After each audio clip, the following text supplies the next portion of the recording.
Hey everyone, welcome back to D Squared Stories, an audio fiction podcast bringing you short serialized weekly stories. We're going to be continuing with the next chapter of Amoretta. So without any further ado, let's go into a quick recap and then we'll get started. Last time, it was revealed that Ray Fever used to be called Raul Fernandez, a young bullied boy from a troubled household. His older brother, Kenny Fernandez, was killed by a boy named Roy Sharp, who disappeared from town after the fact. Ghost and Jasmine's mom discussed how Jasmine's father was a traveling man who made a promise to return someday, which is why she stays in the town. Jasmine returned to Phosphon Corp to confront Ray Fever with the information about his identity. They struck a deal to turn over the evidence in exchange for the medicine. However, Ray got wise to the fact that the evidence came from Ghost, who he could now only conclude was Roy Sharp. Chapter 4. Outlaw Attitude. A knock rang out on Arnold's door. He cautiously went over and slid the viewing pane open. He sighed with relief. "Jasmine, it's just you," he said. "What are you doing here?"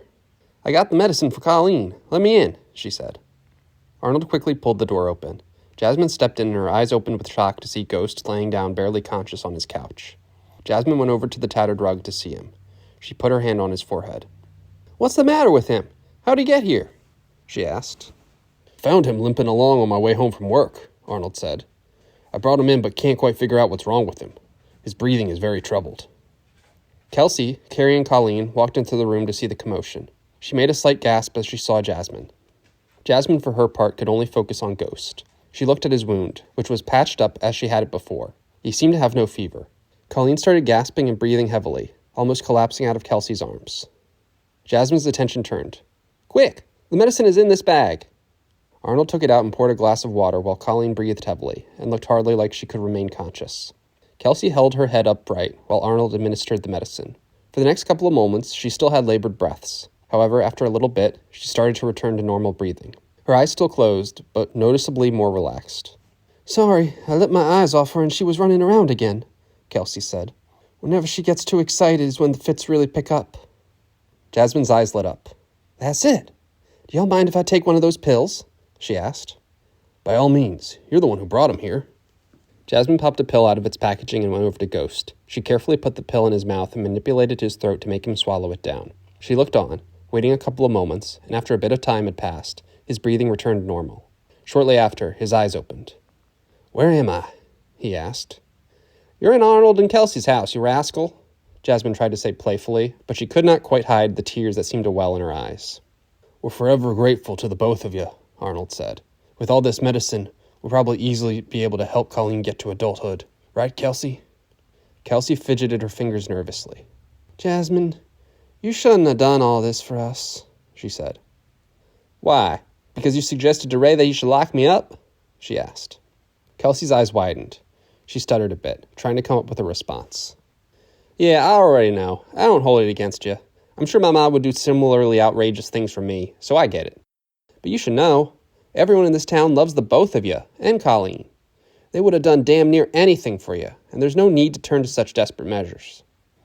Kelsey and Arnold smiled. They took Colleen up to her bed, leaving Ghost and Jasmine alone for a while. "How'd you get it? The medicine?" he asked. "I made a deal with Ray, or should I say Raul," she said. Ghost's eyebrows raised. He quickly checked his pockets to find that the newspaper clipping was long gone. For a moment, he looked disappointed, but then smiled. "Smart thinking. You used your wit to get what you needed instead of violence. Your outlaw attitude is coming along quite nicely." "I reckon you wanted to destroy that anyway. Raul does as well, for what it's worth. So you don't need to worry about the last trace of your identity, Roy." Ghost's face contorted with frustration as she said the name. "Young lady, I told you I don't have a name," he said. "If you have to call me something, keep calling me Ghost, because that's all I am now." She looked at him with pity. "Ghost, I don't understand you. Surely someone who's been around the block such as yourself understands that everyone's got skeletons in their closet. Sins on the back. It's about what you do going forward that matters." "I reckon Ray Fever don't see it that way," he said. "Speaking of, is it safe to say he came to the same conclusion you did?" She curled her lip. Yes, he did. He wants to kill you now." Ray popped himself up from the couch in a fit of athleticism uncharacteristic of his condition a mere couple moments ago. He plucked his hat back from Jasmine's head and put it back on his. He strode towards the door to go outside. "What in the blazes do you think you're doing?" Jasmine asked. "This ghost is confronting Ray Fever," he said. "Two dead men have some tales to tell each other." Did you mishear me? He said he's going to kill you, she said. I reckon that might be so, but that might have been inevitable. What do you mean, you maniac? She asked. As Ghost stood 1 foot out the door, Arnold suddenly came rushing down in a panic. Tears streamed down his face and he seemed to be sobbing uncontrollably. Jasmine looked over at him with concern, but Ghost just stood in the doorway. Y'all, Colleen, he said between sobs. She still sees them. She still sees the spirits. It didn't work. The medicine didn't take. You can stop your tears, Arnold, Ghost said. Your daughter could never see the spirits. Arnold stopped sobbing for a bit. What? What do you mean? She's a child. With an overactive imagination I reckon any girl her age would have, Ghost said. When she told me what spirits were in the library, I knew fate hadn't made its way to catching up with her. She said she saw the spirits, but none of the spirits she described were in that room with us. A ghastly silence fell over the room. I, of course, know this, because ever since I got here I've been able to see every one of them, he said. The spirits are absolute arbiters of truth and covenant. Since I arrived here, I knew I would die here. I see no point in trying to escape my destiny. Arnold and Jasmine looked on in shock as Ghost stepped out the door. Ghost walked down the old streets of Amoretta. Several spirits, tumbleweeds of vibrant greens, reds, and yellows, all tumbled down the streets as he passed. A crow swooped down to catch a worm, when suddenly an ethereal purple worm emerged from the ground and scooped the real worm to safety. A marionette bird dangled through the air before landing on Ghost's cap. He watched all of these passively as he walked resolutely towards his destiny. Then, suddenly, a blue race car, looking like something from the last century, sped by Ghost in a hurry. He paid little mind to it. Then as he turned the corner and walked down the block, he was met with a surprising sight. Jasmine stood in the pathway, the blue race car standing right by her. She stood with her arms crossed. Her frizzy braids waved a bit in the wind as she stared at him with her deep brown eyes. I ain't letting you go like this, she said. Ghost continued walking, completely unfazed by her. He was just about to walk right up to her when he spoke again. And how are you going to stop me? I reckon I could push right through you with no issue. Maybe you could kill me, but that would be rather useless, wouldn't it? He reached his arm to push her out of the way. Well, Ghost, I guess I'm just going to have to promise I'll be as strong as I need to stop you. With that, Ghost saw 2 glimmering flying serpents suddenly dart towards Jasmine, creating a gust of wind around her as they wrapped around her arms. The snakes flexed their bodies like muscles intertwined with Jasmine's arms. She pushed her hand into Ghost, and he was easily pushed back from her spirit-enhanced strength. He staggered backwards, looking annoyed. Do you think this is a game? These spirits are ancient beings of pact magic. They are not your personal playthings. With that, Ghost pulled his lasso free from his jacket and easily tossed a loop around Jasmine, binding her legs as he pulled it taut. He took off running towards his destination. Ghost, I promise you I'll take flight if that's what it takes to stop you. Ghost turned his head to see 2 steel-gray albatross fly over Jasmine. Each one grabbed one of her shoulders as they lifted her up into the air and carried her towards them. He dashed under the cover of the local saloon. Onlookers poked their head out the window and gasped to see Jasmine flying towards the Old Horseshoe Saloon. Well, I'll be, Wallace said. The way that lass can fly makes a man want to cry. Ghost waited until she was descending right in front of him. Give it up. I'm not just going to let you march towards your death like this. Ghost grabbed the rope, still tied around her legs, and tied it to the other end of the post of the saloon. He then started darting off away from the steps. Jasmine and her albatross tried to take off to give chase, but as she pulled on the post, she could feel the rickety old building start to lean as the post bent. In a panic, she stopped pulling and landed herself right next to Wallace. Wallace, I promise you, I'll free myself from this without tearing down your saloon. A gust of wind picked up and Jasmine grabbed what felt like a chicken drumstick flying into her hand. She looked a bit perplexed, but after taking it to the rope, she found that it cut through with great ease. She then darted off after Ghost. That girl might be wild, but let me tell you, she's no child, Wallace said. Jasmine was racing to catch up to Ghost, who was getting a block ahead of her at this point. He ran down an alleyway to try to lose her. I promise you, Ghost, that's a dead end, she called out. Ghost continued running when suddenly a rainbow of vibrantly colored tumbleweeds all rolled in and stacked on one another to block his path. He tried to pull them one by one out of the way, but for each one he removed, another one seemed to take its place. He then ran back out to the main street, but Jasmine was right on his tail. She whipped her arm, and one of the snakes around it lunged to wrap around Ghost's leg and pulled him towards the ground. She slowly stepped up towards him with a smile. Stop interfering, Ghost said. You don't know me. We're not friends. I did what I came to do here, so now let me go. This is my destiny, and it cannot be unwritten.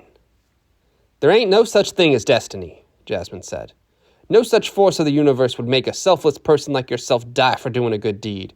No, that's a choice. It's a choice I won't let you make, partner. That's my outlaw attitude. Without warning, a figure darted out from one of the buildings towards Jasmine. Nice speech, but I promise this will make you stop talking. Ray slapped a piece of duct tape over Jasmine's mouth. A red gelatinous spirit sealed it from the outside, making it impossible for her to peel it off. Ray shoved her to the side, knocking her onto her back. Ghost stood up, yanking himself free of the snake, and got between Ray and Jasmine. Now listen here, he said. You won't lay a finger on this girl again, and that's a promise. Ghost watched as hundreds of little white insects created a gale of wind around them and attached themselves to Ray's skin. Ray felt the spirits but looked nonchalant about them. Fine by me, he said. I had no intention of harming her, but watching the tail end of this whole ordeal, I realized I would have to silence her if I wanted to get to you. Ghost adjusted to stand up straight, completely silent. He adjusted his hat to cover his eyes. So, are you going to do what you came here to do, Ray Fever? He asked. So that's how it is, Ghost. In your final moments, you want us to use these fake names. Ghost continued to not look at Ray. I'm glad you consider it a fake name, he said. Since catching the first wind of this moniker you put on, I feared I killed you too that day. However, to me this is no fake name. Both Kenny and Roy died on that fateful day. Jasmine suddenly lunged for Ray, but he turned around and kicked her, putting his foot on her chest. Ray doubled over in pain as the insects bit into him, and he quickly pulled his foot away. I warned you, Ghost said. That girl has been through enough from life, yet I reckon her spirit isn't even cracked, let alone broken. You won't harm her. Ray clapped and laughed. He stared at Ghost with a crazed look in his eye. Isn't that wonderful? What a wonderful act of kindness you're showing her, he said, laughing. I guess that's how it is nowadays. Everyone gets shown kindness and compassion, except for me. I had to claw and fight my way through to get any respect. You're full of it, Raoul, Ghost said. What about Kenny? Didn't he show you kindness when he stopped Roy from hurting you? Ray seemed to go into a flash of fury upon hearing those names. He charged towards Ghost and put his gun right up to his throat. Ghost just stood there solemnly, showing no emotion, no fear for potentially losing his life. You dare to invoke his name, Ray said furiously. No, I don't know what I'm thinking with this here. Ray stepped back a bit, his agitated smile displaying a horrifying amount of malice and hatred. He looked on about the abandoned town street. Spirits, a gun is not a worthy weapon. I promise I will kill Roy Sharp with a shovel, just as he killed my brother. The air around the three of them stayed completely still. Jasmine, still wincing in pain, looked around confused. Ghost just stood there, his hat still obscuring his eyes. Spirits, maybe you didn't hear me. I said I promised to kill Roy Sharp with a shovel. Aid me now, spirits. Again, the spirits did absolutely nothing. The air stayed completely still. The sound of the creaking buildings around them was the only thing filling the air. Ray seemed to go from enraged to deranged as the spirits denied his request. Spirits! You useless bastards! You're the only ones I could rely on, and now you won't even help me take my revenge? I truly am alone.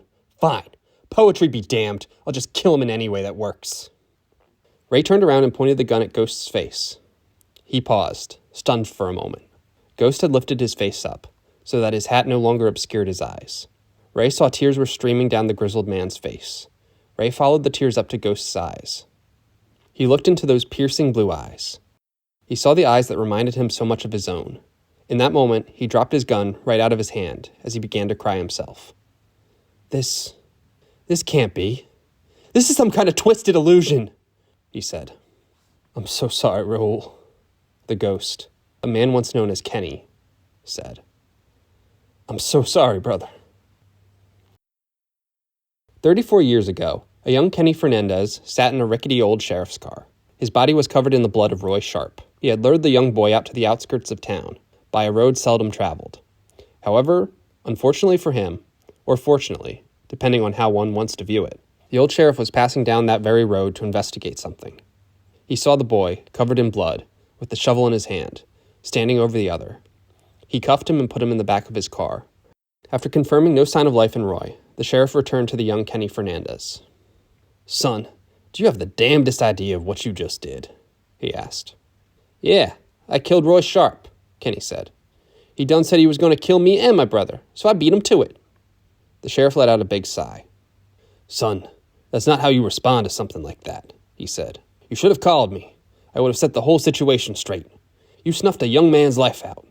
That will put you in prison for a long time. Fine by me, he said. At least I reckon my brother will be all right. The sheriff put his hand on Kenny's shoulder. It doesn't make it right, but you know he comes from a troubled family. His dad runs the mine and works with some unsavory types to keep control of it.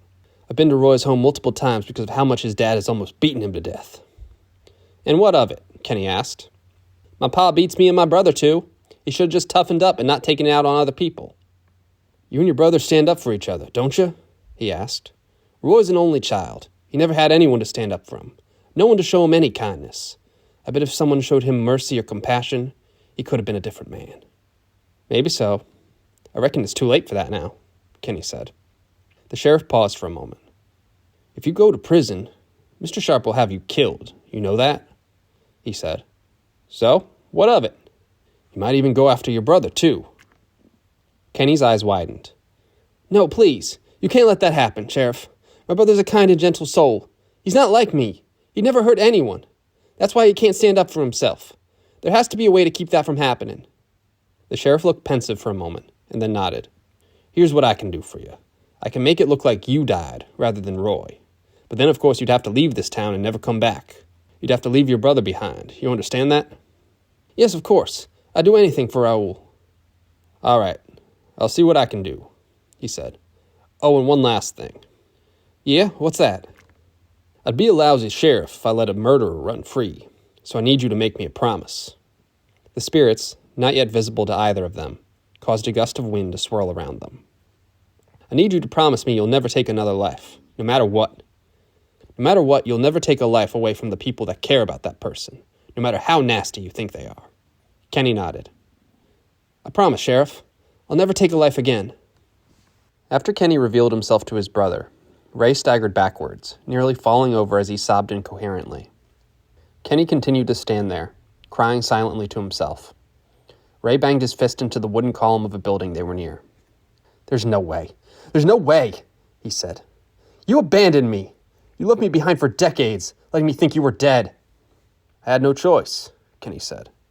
If I had come back, if I had given any indication to anyone I was still breathing, could have put us both in danger. Well, go to hell, because I would have much rather been in danger with you than safe all on my own, with no one who loved me. Ray holstered his gun and started walking back towards the Phosphon complex. He turned back to them one last time. You were right. Both Kenny and Roy did die that day. You're nothing more than a ghost, just like you said. Ray continued down the old streets of Amoretta. He passed by several locations he remembered from his childhood. In one nearly collapsing building, there was once a candy store, where Kenny used to use the coins he scrounged up from the house to buy gumballs for Raoul. They passed by a decaying park, with old steel structures rusted down to nothing, which used to be where Kenny would take Raoul if their parents started fighting. Each one of these locations brought more and more frustration and tears to Ray's face. He clenched his fist and gritted his teeth as he picked up his pace, trying to leave them all behind. He walked all the way back to the Phosphon complex, the trip taking about an hour, and walked up the stairs, making his way to his office. An assistant of his called out to him. Corporate is on for you in the conferencing center. Last-minute meeting. Good grief, he groaned. He wiped the tears from his eyes and slapped himself in the face a bit to try to regain his composure. After a few moments, he walked into the conference room to see all the old faces staring at him from the large screen. He unmuted his microphone. Sorry I'm late. I was dealing with an issue, he said. That's quite all right, Fever, a man said. We were just calling to let you know that you're being relieved of your position here as regional director. Ray slammed his fist. You're firing me? No, hardly that, the man said. The digital media director is retiring, some nonsense about spending time with his grandchildren. We've decided to consolidate the media under a single senior director, and you seem like the right man for the job. I do? Ray asked. But what about the mines? To be honest, we've been aware of the reality of your situation for longer than we've let on, another man said. The guards have been constantly reporting on the situation with those spirits. We learned that one of them has since developed a weapon to destroy them using intense UV light. We've developed several hundred of them and are deploying a battalion to wipe out these spirits once and for all. Then we'll simply be free to dig the mines with our machines, and the pitiful little town of Amoretta will lose the last thing keeping it relevant. Ray's face went pale. He looked absolutely horrified by this suggestion, but he stopped. He thought about the awful things that happened in this town. He thought about the brand new opportunity to rise up. But then he looked towards his safe. He saw a box of desert lung medicine sticking out. And the folks we have employed here, working in the mine, what kind of severance packages will they get? He asked. The entire conference room full of old men in suits laughed as he asked this. A few of them had to wipe tears from their eyes and grab at their stomachs. "Fever," one said. "Never knew you had such a sense of humor. Of course they'll be getting nothing because they deserve nothing. It's our genius brains that came up with this operation, so we should get the share of it all." The lone man in the conference room clenched his fist. He felt something brush his arm. He turned in absolute shock to see a golden frog brushing up against him. He looked around the room to see floating teapots, some mice with feathered wings scuttering about the room. He saw a black and white ethereal bike go from one end of the room and bump up against him. He felt some strange connection as he saw this. "Fever, earth to fever," a man said. "So what do you say? Do you take the spot?" Raul Fernandez looked up vacantly at the screen for a moment. He then let out a chuckle as he smiled. He laughed a little bit more as the boardroom on the other end of the screen looked absolutely confused by him. He turned his head up at them. "No, gentlemen, I'm afraid I don't accept. I quit, actually." Raul stood up and made his way to the door. "You quit? What do you mean, quit?" "I mean I won't work for you anymore," Raul said, smiling. "And one last thing." Raul paused, smiling widely as he looked back one last time from the doorway. "You bastards can take my hometown when you pry it from my cold, dead hands." Thank you so much for listening to this chapter of Amoretta. If you enjoyed, please rate the podcast on the app, give it a like on YouTube, and share with anyone who you think might also enjoy. Amoretta is a D Squared Stories production. You can stay up to date with Amoretta and all future D Squared Stories productions by finding us on social media. That'll be D Squared Stories across just about any of the big platforms. I appreciate you listening and hope to have you listen again next week.